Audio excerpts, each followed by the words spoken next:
Hello అండి, అందరికీ నమస్తే, గుడ్ మార్నింగ్. ఈ మధ్య ఒక అతను నాకు పింక్ డైమండ్ పెట్టాడండి.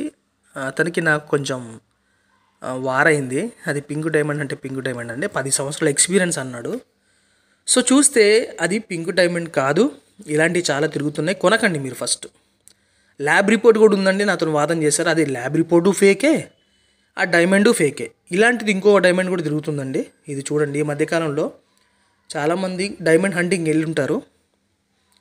సో అక్కడ కూడా ఇది తిరుగుతుందండి. అంటే తెచ్చుకొని అలాంటి ఫేక్ డైమండ్లు కొనుక్కొని పబ్లిక్ ఎక్కడైతే ఉంటారో అక్కడ చూపిస్తే ఇది డైమండ్ అని నాకు దొరికిందని చూపిస్తే కొంటారని భావంతో చూపిస్తున్నారండి. దయచేసి ఇలాంటి ఫేక్ డైమండ్లని కొనకండి. ఇవన్నీ ఫేక్ డైమండ్స్ అండి. దీనివల్ల మీరు నష్టపోతారు. ఇది అందుకు నేను చెప్తున్నానంటే, డైమండ్స్ కొనాలనే ఆశ చాలామందికి ఉంటుంది. సో ఏదైనా ల్యాబ్ రిపోర్ట్ వేసుకుని కొనండి. మాకంటే ఎక్స్పీరియన్స్ ఉంది కాబట్టి చెప్పగలుగుతాం అది ఫేక్ డైమండా లేదా అని. మీలాంటి వాళ్ళు అంటే పబ్లిక్ ఎవరైతే ఉంటారో వాళ్ళకి తెలియదు కాబట్టి ఏది కొన్నా కూడా, ఎక్కడ కొన్నా కూడా మీరు కంపల్సరీ ల్యాబ్ రిపోర్ట్ వేసే కొనండి. ఇది అందరికీ షేర్ చేయండి ఫ్రెండ్స్, ఇది చాలా ఉపయోగపడుతుంది చాలామందికి. ఫేక్ డైమండ్లు చాలామంది కొని మోసపోయిన చాలామంది ఉన్నారు తెలియక, నమ్మకంతో. ప్లీజ్ ఫ్రెండ్స్, ఇది అందరికీ షేర్ చేయండి, సబ్స్క్రైబ్ చేయడం మాత్రం మర్చిపోకండి.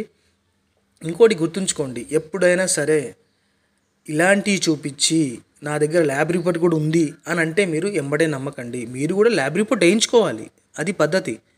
సో నాకు అతనికి చాలా గొడవైందండి. చివరికి ఏమైందంటే అతనికి కూడా తన ఎక్స్పీరియన్స్ కూడా ఒక్కోసారి పనిచేయలేదు.